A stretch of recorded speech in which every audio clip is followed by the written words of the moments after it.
আজকে পবিত্র মাহে রমাদান আগমন উপলক্ষে বাংলাদেশ জামায়াত ইসলামীর পক্ষ থেকে ঢাকাবাসীকে জানাই আন্তরিক সালাম এবং শুভেচ্ছা। পবিত্র মাহে রমজানের আগমন, শুভেচ্ছা, স্বাগতম। সম্মানিত ঢাকাবাসী ভাই এবং বন্ধুগণ, বাংলাদেশ জামায়াত ইসলামী জনগণের আন্দোলন করে জনগণের অধিকারের ব্যাপারে সচেতন ভূমিকা পালন করে বিধায় পবিত্র মাহে রমাদানে প্রত্যেকে মুসল্লি, প্রত্যেকে রোজাদার যেন ঠিক মতো তার সাহারি, ঠিক মতো তার ইফতার রমজানের সাথে সম্পৃক্ত দ্রব্যমূল্যের ঊর্ধ্বগতি না ঘটে এবং যে মূল্যের ঊর্ধ্বগতি হয়েছে তার যেন লাগাম টানা হয়। তার জন্য বাংলাদেশ জামায়াত ইসলামী আজকের এই বিক্ষোভ মিছিল এবং সমাবেশের আয়োজন করেছে।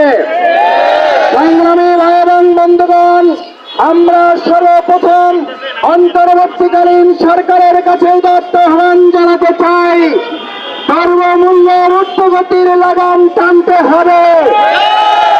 মুসল্লিদের রোজা রাখা সহনশীল করতে হবে। সাহরি এবং ইফতারের সাথে যে উপাদান জড়িত সেগুলোর মূল্য আরো কমিয়ে জনগণের ক্রয় ক্ষমতার মধ্যে নিয়ে আসতে হবে। আমরা ব্যবসায়ী ভাইদের কাছে অন্তর্বর্তীকালীন সরকারের পাশাপাশি আহ্বান জানাতে চাই, আপনারা 11 মাস ব্যবসা করেন, পবিত্র মাহে রমজানে আপনারা অতিমাত্রায় ব্যবসা করার টার্গেট নির্ধারণ করবেন না। ব্যবসায়ী ভাইয়েরা, আপনারা নিজেরা নাগরিক, নিজেরা মুসলিম রোজাদার, পরস্পর রোজাদারের প্রতি আপনারা সহনশীল থাকবেন। রোজাদার হিসাবে আপনারা অন্য রোজাদারদের প্রতি সহানুভূতিশীল ভূমিকা পালনের অংশ হিসাবে ব্যবসা করার লক্ষ্যে দ্রব্যমূল্যের ঊর্ধ্বগতি না ঘটে সেদিকে ব্যবসায়ী নেতৃবৃন্দ খেয়াল রাখবেন, আমরা আহ্বান জানাই।